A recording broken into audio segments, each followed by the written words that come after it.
In this lesson, we'll learn about another type of values that can be useful when working in Python. Strings are text values composed of a sequence of characters.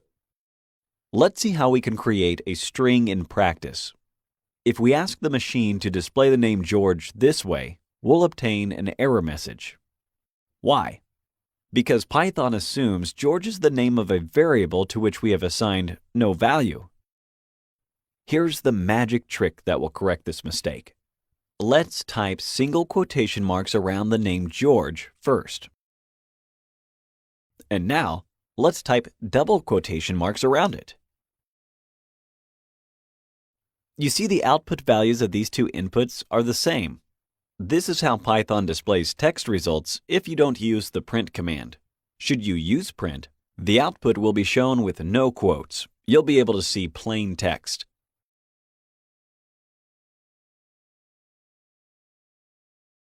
If we assign this value to a new variable, let's say x4, we can obtain its output as we did with the integers and floats. Alright, so that's it. If the values you'd like to assign are not numerical, the quotes can come into play.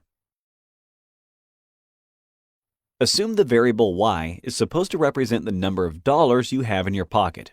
In addition, you would like to ask the machine to print out a statement that says y dollars, where y is a number. The proper way to combine the value of y and the string dollars is to use a plus sign, as shown here. Let's execute this cell to check if we are missing something. Apparently, we did not respect the rules of coding in Python. We cannot put different types of variables in the same expression. Y is an integer, and dollars is a string. We can convert y into a string.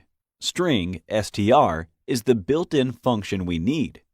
Analogically to integers and floats, string will convert our number into text, and that will unlock our result. To summarize what we said so far, Python can automatically guess the type of data you are entering. It is within its capabilities to know for sure whether you have assigned an integer, a float, a boolean, or a string. You need not declare the types of variables explicitly, as you must do in some other programming languages. Python always knows the type of variable. What will happen if you type something like, "I'm fine"? You'll need the apostrophe in the English syntax, not for the Pythonic one. Observe, if you execute the command like this, you will make a mistake. To avoid that, in such situations, you can distinguish between the two symbols. Put the text within double quotes and leave the apostrophe, which technically coincides with the single quote between I and M. Now you are fine. An alternative way to do that would be to leave the quotes on the sides and place a backslash before the apostrophe within the phrase, and we'll still obtain the same correct result.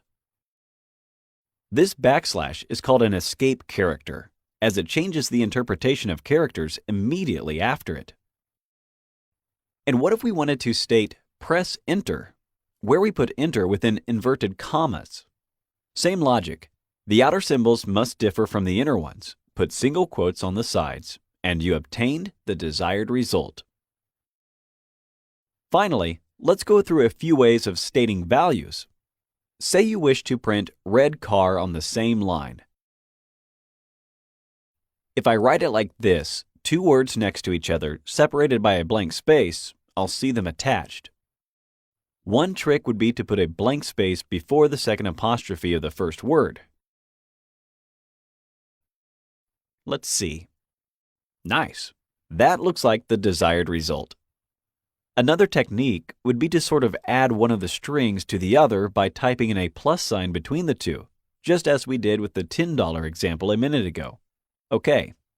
As your intuition probably tells you, if you print this combination instead, you'll obtain the same outcome, but it won't have the quotes on the two sides.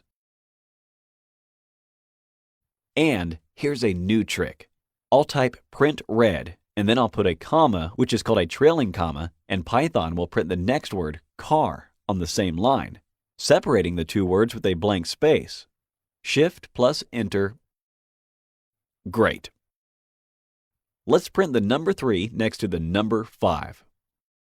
Boom! Fantastic! Here it is. What will happen if I don't use the print command and just list a few integers, floats, and strings, separating them with commas? Python will execute the command as expected, but will place the values within parentheses. We've made excellent progress, and you've learned a lot about the Pythonic syntax. As we did so far, going step by step perhaps, it looks simple and easy, but it is actually important to respect the syntax of a language while coding. In the next lectures, you see this is true. Stay tuned for the next lesson, where we will continue exploring Python syntax. Thanks for watching.